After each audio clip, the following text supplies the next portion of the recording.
ವೀಕ್ಷಕರೇ, ಎಲ್ಲರಿಗೂ ನಮಸ್ಕಾರ. Welcome to Nalina Munesh cooking channel. ಇವತ್ತು ನಾನು ನಿಮಗೆ ಜೀರಾ ರೈಸ್ ಮತ್ತು ದಾಲ್ ರೆಸಿಪಿನ ಹೇಳ್ಕೊಡ್ತಾ ಇದ್ದೀನಿ. ನೋಡಿ ಎಷ್ಟು ಕಲರ್ಫುಲ್ಲಾಗಿ ಬಂದಿದೆ ಜೀರಾ ರೈಸ್ ಎಲ್ಲ. ದಾಲು ಅಷ್ಟೇ ತುಂಬಾ ಚೆನ್ನಾಗಿ ಬಂದಿದೆ. ಈಗ ಇದನ್ನು ಹೇಗೆ ಮಾಡ್ಕೊಳ್ಳೋದು ಅಂತ ನೋಡ್ಕೊಳ್ಳೋಣ ಬನ್ನಿ. ನೀವು ನಮ್ಮ ಚಾನೆಲ್ನ ಮೊದಲನೇ ಬಾರಿ ನೋಡ್ತಾ ಇರೋರಾದರೆ ನಮ್ಮ ಚಾನೆಲ್ನ ಲೈಕ್ ಮಾಡಿ, ಶೇರ್ ಮಾಡಿ, ಹಾಗೆ ಸಬ್ಸ್ಕ್ರೈಬ್ ಮಾಡ್ಕೊಳ್ಳಿ. 5ರಿಂದ 6 ಹಸಿಮೆಣಸಿನ್ಕಾಯಿ ತೊಗೊಂಡಿದ್ದೀನಿ, ಸ್ವಲ್ಪ ಕರಿಬೇವು ತೊಗೊಂಡಿದ್ದೀನಿ. ಹಾಗೆ ಇದು ಜೀರಾ ರೈಸ್ ಆಗಿರೋದ್ರಿಂದ ಜೀರಿಗೆ ಸ್ವಲ್ಪ ಹೆಚ್ಚಾಗಿ ತೊಗೋಬೇಕು. 1 ಇಂಚು ಚಕ್ಕೆ, ಒಂದು 3 ಏಲಕ್ಕಿ, ಹಾಗೆ ಒಂದು 5ರಿಂದ 6 ಲವಂಗ ತೊಗೊಂಡಿದ್ದೀನಿ, ಸ್ವಲ್ಪ ತುಪ್ಪ, ಶುಂಠಿ ಬೆಳ್ಳುಳ್ಳಿ ಪೇಸ್ಟ್ ಮತ್ತು ಒಂದು ಪಲಾವ್ ಎಲೆ ತೊಗೊಂಡಿದ್ದೀನಿ. ಹಾಗೆಯೇ 2 ಗ್ಲಾಸಷ್ಟು ಅಕ್ಕಿನ ತೊಳೆದ್ಬಿಟ್ಟು ಇಟ್ಕೊಂಡಿದ್ದೀನಿ. ಬನ್ನಿ ಈಗ ಹೇಗೆ ಮಾಡೋದು ಅಂತ ನೋಡ್ಕೊಳ್ಳೋಣ. ಆಮೇಲೆ ಕುಕ್ಕರ್ ಇಟ್ಕೊಂಡಿದ್ದೀನಿ. ಈಗ ಇದಕ್ಕೆ 1 ಸ್ಪೂನಷ್ಟು ತುಪ್ಪ ಹಾಕೋತಾ ಇದ್ದೀನಿ. ಜೀರಾ ರೈಸ್ಗೆ ಎಲ್ಲ ರೈಸ್ ಐಟಮ್ಗೆ ಸ್ವಲ್ಪ ತುಪ್ಪ ಮತ್ತು ಸ್ವಲ್ಪ ಎಣ್ಣೆ ಹಾಕಿದ್ರೆ ತುಂಬ ಟೇಸ್ಟ್ ಚೆನ್ನಾಗಿರುತ್ತೆ. ಈಗ 1 ಸ್ಪೂನಷ್ಟು ಎಣ್ಣೆ ಹಾಕೋತಾ ಇದ್ದೀನಿ. ಎಣ್ಣೆ ತುಪ್ಪ ಎರಡನ್ನೂ ಹಾಕ್ಕೊಳ್ಳಿ, ಚೆನ್ನಾಗಿರುತ್ತೆ. ಇದು ಸ್ವಲ್ಪ ಕಾಯಿಲಿ. ಈಗ ಎಣ್ಣೆ ಸಿಯಾಗಿದೆ. ಈಗ ಇದಕ್ಕೆ ಜೀರಿಗೆ ಹಾಕೋತಾ ಇದ್ದೀನಿ.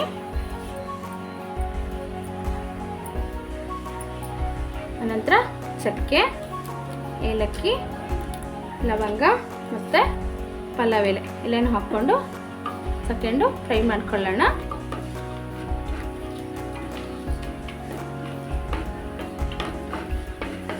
ಜೀರಾ ರೈಸ್ಗೆ ಸಾಮಾನುಗಳು ತುಂಬ ಕಡಿಮೆ, ಟೇಸ್ಟ್ ಮಾತ್ರ ತುಂಬಾ ಚೆನ್ನಾಗಿರುತ್ತೆ. ದಾಲ್ ಜೊತೆಗೆ ಇದು ಒಂದ್ಸಲ ನೀವು ಮನೇಲಿ ಮಾಡಿ ನೋಡಿ, ಗೊತ್ತಾಗುತ್ತೆ. ಈಗ ಇದಕ್ಕೆ ಹಸಿಮೆಣಸಿನ್ಕಾಯಿ ಹಾಕೋತಾ ಇದ್ದೀನಿ, ಹಾಗೆಯೇ ಕರಿಬೇವು ಹಾಕೋತಾ ಇದ್ದೀನಿ.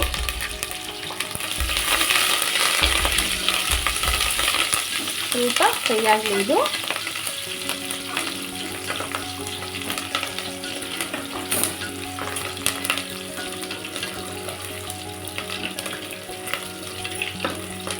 ಈಗ ಇದು ಫ್ರೈ ಆಗಿದೆ. ಇದಕ್ಕೆ ಒಂದು ಅರ್ಧ ಟೀ ಸ್ಪೂನಷ್ಟು ಶುಂಠಿ ಬೆಳ್ಳುಳ್ಳಿ ಪೇಸ್ಟ್ ಹಾಕೋತಾ ಇದ್ದೀನಿ.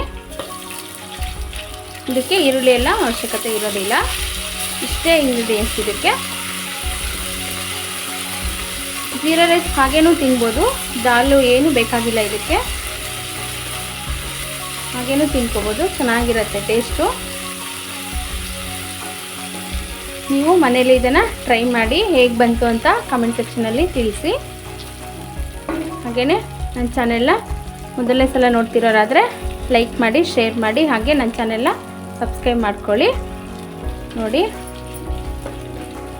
ಈಗ ಶುಂಠಿ ಬೆಳ್ಳುಳ್ಳಿ ಪೇಸ್ಟು ಫ್ರೈ ಆಗ್ತಾಯಿದೆ. ನಾನು 2 ಗ್ಲಾಸು ಅಕ್ಕಿ ತೊಗೊಂಡಿದ್ದೀನಿ. ಇದು ಈಗ 4 ಗ್ಲಾಸು ನೀರು ಹಾಕೋತಾ ಇದ್ದೀನಿ ಇದಕ್ಕೆ.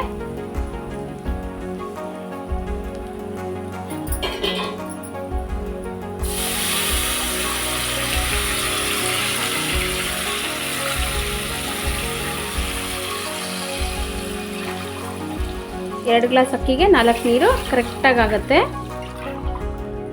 ಉದುದ್ರಾಗಿದ್ರೇ ಚೆನ್ನಾಗೇ, ಇದು ಮೆತ್ತಗಿದ್ರೆ ಚೆನ್ನಾಗಿರಲ್ಲ. ನೋಡಿ ಈಗ 4 ಗ್ಲಾಸು ನೀರು ಹಾಕ್ಕೊಂಡಿದ್ದೀನಿ. ಕ್ವಿಕ್ಕಾಗುತ್ತೆ, ಹೆಚ್ಚು ಟೈಮ್ ತಗೊಳ್ಳಲ್ಲ ಜೀರಾ ರೈಸ್ಗೆ. ಈಗ ರುಚಿಗೆ ತಕ್ಕಷ್ಟು ಉಪ್ಪು ಹಾಕೋತಾ ಇದ್ದೀನಿ. ನಾನು ಕೈ ಎಳ್ತಲೇ ಹಾಕೋತೀನಿ.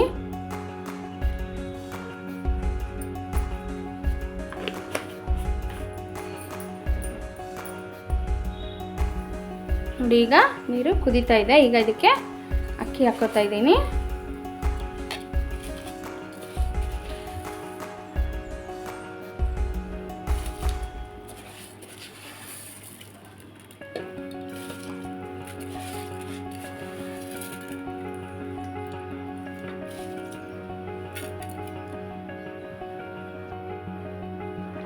ಈಗ ಅಕ್ಕಿ ಹಾಕಿದ್ದೀನಿ. ಇದು ಚೆನ್ನಾಗಿ 2 ವಿಷಲು ಕೂಗಿಸ್ಕೊಂಡ್ರೆ ಜೀರಾ ರೈಸ್ ರೆಡಿ ಆಗುತ್ತೆ.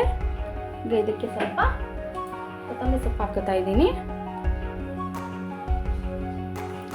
ಈಗ ಕುಕ್ಕರ್ ಪ್ಲೇಟ್ ಮುಚ್ಚೋಣ.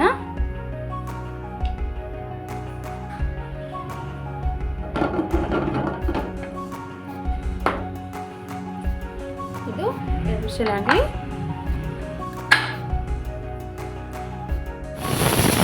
ಇದಾಗಿದೆ, ಕುಕ್ಕರ್ ತಣ್ಣಗಾಗಿದೆ. ಬನ್ನಿ ಹೇಗಾಗಿದೆ ನೋಡೋಣ. ಗೊತ್ತಾ ಇದ್ದೀರಲ್ವಾ ಎಷ್ಟು ವೈಟಾಗಿ, ಎಷ್ಟು ಉದುರಾಗಿ ಚೆನ್ನಾಗಿ ಬಂದಿದೆ ಅಂತ.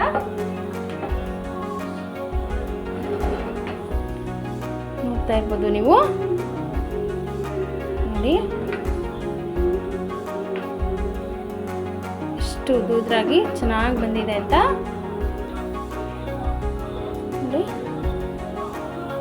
ನೀವು ಮನೇಲಿ ಟ್ರೈ ಮಾಡಿ ಹೇಗೆ ಬಂತು ಅಂತ ನನಗೆ ತಿಳಿಸಿ. ನೋಡಿದ್ರಲ್ವಾ ಎಷ್ಟು ವೈಟ್ ಕಲರ್ ಬಂದಿದೆ ಅಂತ. ಟೇಸ್ಟು ಅಷ್ಟೇ ತುಂಬಾ ಚೆನ್ನಾಗಿರುತ್ತೆ. ಒಂದ್ಸಲ ಮನೇಲಿ ಮಾಡಿಕೊಡಿ. ಮನೇಲಿ ಮಕ್ಕಳಿಗೆ, ಯಜಮಾನ್ರಿಗೆಲ್ಲ ತುಂಬಾ ಇಷ್ಟಪಡ್ತಾರೆ, ಫ್ಯಾನ್ಸ್ ಆಗಿಬಿಡ್ತಾರೆ. ಪದೇ ಪದೇ ಮಾಡು ಅಂತ ಹೇಳ್ತಾರೆ, ಅಷ್ಟು ಚೆನ್ನಾಗಿ ಬರುತ್ತೆ ಇದು. ಈಗ ಡಾಬಾ ಸ್ಟೈಲ್ ದಾಲ್ ರೆಸಿಪಿನ ಮಾಡೋದು ನೋಡ್ಕೊಳ್ಳೋಣ. ಈಗ ಮೊದಲಿಗೆ ಒಂದು ಬೌಲಷ್ಟು ತೊಗರಿಬೇಳೆ ತೊಗೊಂಡಿದ್ದೀನಿ. ಇಲ್ಲಿ ನಾನು 4ರಿಂದ 5 ಜನಕ್ಕೆ ಆಗೋಷ್ಟು ಮಾಡ್ಕೋತಾ ಇದ್ದೀನಿ, ಹಾಗಾಗಿ ಒಂದು ಬೌಲ್ ತೊಗೊಂಡಿದ್ದೀನಿ. ಹಾಗೆ ಒಂದು 3 ಟೊಮೆಟೊ ಚಿಕ್ಕದಾಗಿ ಹೆಚ್ಚಿಟ್ಕೊಂಡಿದ್ದೀನಿ. 2 ಈರುಳ್ಳಿ ತೊಗೊಂಡಿದ್ದೀನಿ. ಸ್ವಲ್ಪ ಕರಿಬೇವು, ಕೊತ್ತಂಬರಿ ಸೊಪ್ಪು ತೊಗೊಂಡಿದ್ದೀನಿ. ಹಾಗೆ ಶುಂಠಿ ಬೆಳ್ಳುಳ್ಳಿ ಪೇಸ್ಟ್ ತೊಗೊಂಡಿದ್ದೀನಿ. ಆನಂತರ ಇದಕ್ಕೆ 1 ಟೇಬಲ್ ಸ್ಪೂನಷ್ಟು ಅಚ್ಕಾರದ ಪುಡಿ, ಅರ್ಧ ಟೀ ಸ್ಪೂನು ಗರಂ ಮಸಾಲ, ಅರ್ಧ ಟೀ ಸ್ಪೂನು ಧನಿಯಾ ಪುಡಿ, ಹಾಗೆ 1/4 ಟೀ ಸ್ಪೂನು ಅರಿಶಿನ ಪುಡಿ ತೊಗೊಂಡಿದ್ದೀನಿ. ಬನ್ನಿ ಈಗ ಹೇಗೆ ಮಾಡೋದು ಅಂತ ನೋಡ್ಕೊಳ್ಳೋಣ. ಈಗ ಕುಕ್ಕರ್ಗೆ ಬೇಳೆ ಹಾಕೋತಾ ಇದ್ದೀನಿ. ಇದನ್ನು ಒಂದ್ಸಲ ನೀಟಾಗಿ ವಾಶ್ ಮಾಡ್ಕೊಂಬರ್ಬೇಕು. ಈಗ ಬೇಳೆ ತೊಳ್ಕೊಂಡಿದ್ದೀನಿ. ಈಗ ಇದಕ್ಕೆ ಬೇಳೆ ಬೇಯೋಷ್ಟು ನೀರು ಹಾಕ್ಕೊಳ್ಳೋಣ. ಅದನ್ನು ಸ್ವಲ್ಪ ಅರಿಶಿನ ಪುಡಿ ಹಾಕೋತಾ ಇದ್ದೀನಿ.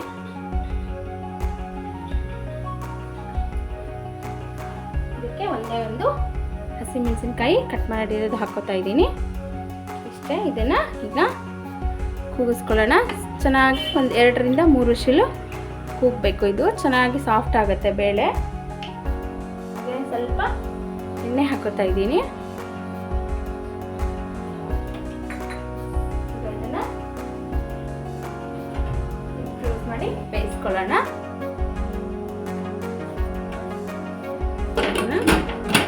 ಕ್ಲೋಸ್ ಮಾಡ್ಕೋತಾ ಇದ್ದೀನಿ.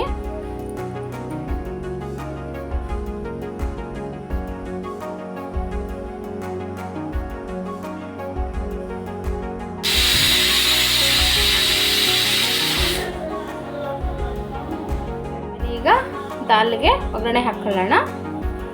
ಸ್ಟವ್ ಮೇಲೆ ಪಾತ್ರೆ ಇಟ್ಕೊಂಡಿದ್ದೀನಿ.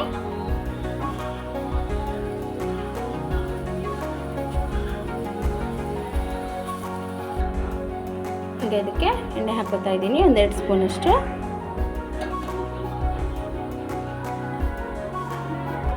ಈಗ ಎಣ್ಣೆ ಬಿಸಿಯಾಗಿದೆ. ಈಗ ಇದಕ್ಕೆ ಸ್ವಲ್ಪ ಸಾಸಿವೆ ಹಾಕೋತಾ ಇದ್ದೀನಿ. ಸಾಸಿವೆ ಚಟಪಟ ಸಿಡಿಬೇಕು.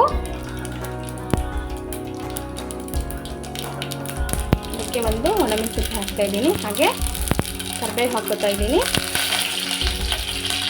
ನಂತರ ಚಿಕ್ಕದಾಗಿ ಕಟ್ ಮಾಡಿ ಇಟ್ಕೊಂಡಿರೋ ಈರುಳ್ಳಿ ಹಾಕೋತಾ ಇದ್ದೀನಿ.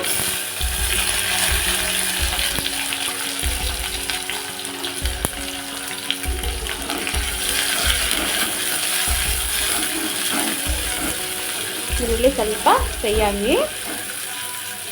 ದಾಲ್ ರೆಸಿಪಿನೂ ಅಷ್ಟೇ, ಖಾಲಿ ಅನ್ನಕ್ಕೆ, ವೈಟ್ ರೈಸ್ಗೆ, ಚಪಾತಿಗೆ, ರೊಟ್ಟಿಗೆ, ಹಾಗೆ ಪರೋಟಾಗೆ, ಚಪಾತಿಗೆ ಎಲ್ಲದಕ್ಕೂ ತುಂಬಾ ಚೆನ್ನಾಗಿರುತ್ತೆ. ಪಕ್ಕ ಡಾಬಾ ಸ್ಟೈಲಲ್ಲೇ ಬರುತ್ತೆ ಇದು. ನೀವು ಮನೇಲಿ ಟ್ರೈ ಮಾಡಿ ಹೇಗೆ ಬಂತು ಅಂತ ತಿಳಿಸಿ. ಈರುಳ್ಳಿ ಸ್ವಲ್ಪ ಬಣ್ಣ ಚೇಂಜ್ ಆಗೋವರೆಗೂ ಫ್ರೈ ಮಾಡ್ಕೊಳ್ಳೋಣ. ಈಗ ಈರುಳ್ಳಿ ಫ್ರೈ ಆಗಿದೆ. ಈಗ ಇದಕ್ಕೆ ಟೊಮೆಟೊ ಹಾಕೋತಾ ಇದ್ದೀನಿ.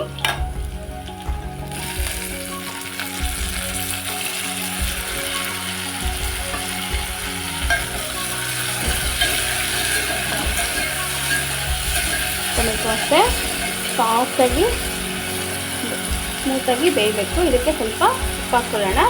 ಟೊಮೆಟೊ ಬೇಗ ಬೇಯುತ್ತೆ. ಸ್ವಲ್ಪ ಹಾಕಿದ್ದೀವಿ, ಮಿಕ್ಸ್ ಮಾಡ್ಕೊಳ್ಳೋಣ.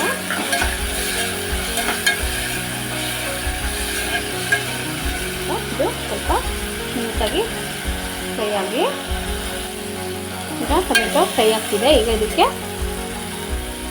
ಒಂದು ಅರ್ಧ ಸ್ಪೂನಷ್ಟು ಶುಂಠಿ ಬೆಳ್ಳುಳ್ಳಿ ಪೇಸ್ಟ್ ಹಾಕ್ತಾ ಇದ್ದೀನಿ.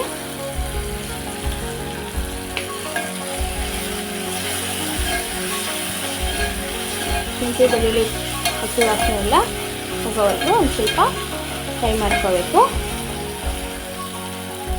ಈಗ ಇದು ಚೆನ್ನಾಗಿ ಬೆಂದಿದೆ. ಈಗ ಇದಕ್ಕೆ ಆಗಲೇ ತೋರಿಸಿರೋಂಥ ಅಚ್ಚ ಖಾರದ ಪುಡಿ, ಧನಿಯಾ ಪುಡಿ, ಗರಂ ಮಸಾಲಾಗೆ ಅರಿಶಿನ ಪುಡಿನ ಹಾಕೋತಾ ಇದ್ದೀನಿ. ಚೆನ್ನಾಗಿ ಮಿಕ್ಸ್ ಮಾಡ್ಕೊಳ್ಳೋಣ. ಇದು ಚೆನ್ನಾಗಿ ಎಣ್ಣೆ ಬಿಡಬೇಕು, ಅಲ್ಲಿವರೆಗೂ ಫ್ರೈ ಮಾಡ್ಕೋಬೇಕು. ಸ್ವಲ್ಪ ಮತ್ತು ಇದೆಲ್ಲ ಚೆನ್ನಾಗಿ ಈ ಥರ ಎಣ್ಣೆ ಬಿಟ್ಕೋಬೇಕು. ಹಾಗಾದರೆ ದಾಲು ಕಲರ್ಫುಲ್ಲಾಗಿ ಬರುತ್ತೆ. ಈಗ ಇದಕ್ಕೆ ಬೇಯಿಸ್ಕೊಂಡಿರೋಂಥ ಬೇಳೆನ ಹಾಕೋತೀನಿ. ನೋಡಿ, ಈಗ ಇದಕ್ಕೆ ಬೇಯಿಸಿಟ್ಕೊಂಡಿರೋಂಥ ಬೇಳೆನ ಹಾಕೋತಾ ಇದ್ದೀನಿ.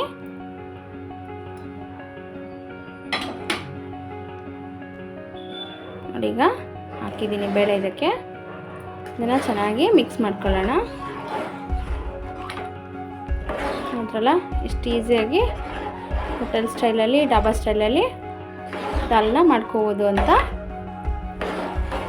ಚೆನ್ನಾಗಿ ಮಿಕ್ಸ್ ಮಾಡ್ಕೊಳ್ಳೋಣ. ನೋಡಿ, ಇದು ಈ ಕನ್ಸಿಸ್ಟೆಂಟ್ ಇದ್ದರೂ ಸಾಕಾಗುತ್ತೆ. ಚಪಾತಿಗೆಲ್ಲ ಈ ಥರ ಗಟ್ಟಿಯಾಗಿದ್ದರೆ ಚೆನ್ನಾಗೆ. ಬಟ್ ನಾನು ರೈಸಿಗೆ ಮಾಡ್ಕೊಳ್ಳೋದಾದರೆ ಇನ್ನು ಸ್ವಲ್ಪ ನೀರು ಹಾಕೋಬೋದು. ಈಗ ಇದು ಸ್ವಲ್ಪ ಗಟ್ಟಿ ಅನಿಸ್ತಾ ಇದೆ, ಸ್ವಲ್ಪ ನೀರು ಹಾಕೋತಾ ಇದ್ದೀನಿ.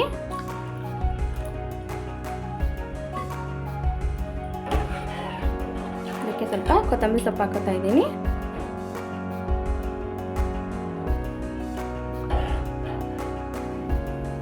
ಈಗ ಇದಕ್ಕೆ ರುಚಿಗೆ ತಕ್ಕಷ್ಟು ಉಪ್ಪು ಹಾಕೋತಾ ಇದ್ದೀನಿ. ಆಲ್ರೆಡಿ ಜೀರಾ ರೈಸಲ್ಲಿ ಉಪ್ಪಿದೆ, ನೋಡಿಕೊಂಡು ಉಪ್ಪು ಹಾಕ್ಕೊಳ್ಳಿ. ಬಿಸಿ ಅನ್ನದ ಜೊತೆಗೆ ತುಂಬಾ ಚೆನ್ನಾಗಿರುತ್ತೆ. ಮಾಡ್ತಾ ಇರೋ ರೆಸಿಪಿಗಳು ನಿಮಗೆ ಇಷ್ಟ ಆದರೆ ಪ್ಲೀಸ್ ಲೈಕ್ ಮಾಡೋದನ್ನು ಮರಿಬೇಡಿ. ಲೈಕ್ ಮಾಡಿ, ಶೇರ್ ಮಾಡಿ, ಸಬ್ಸ್ಕ್ರೈಬ್ ಮಾಡ್ಕೊಳ್ಳಿ ನನ್ನ ಚಾನೆಲ್ನ. ಸಪೋರ್ಟ್ ಮಾಡೋದ್ರಿಂದ ನನಗೆ ಇನ್ನೂ ಹೊಸ ಹೊಸ ಅಡುಗೆಗಳನ್ನ ಮಾಡೋದಕ್ಕೆ ಸ್ಫೂರ್ತಿ ಆಗುತ್ತೆ.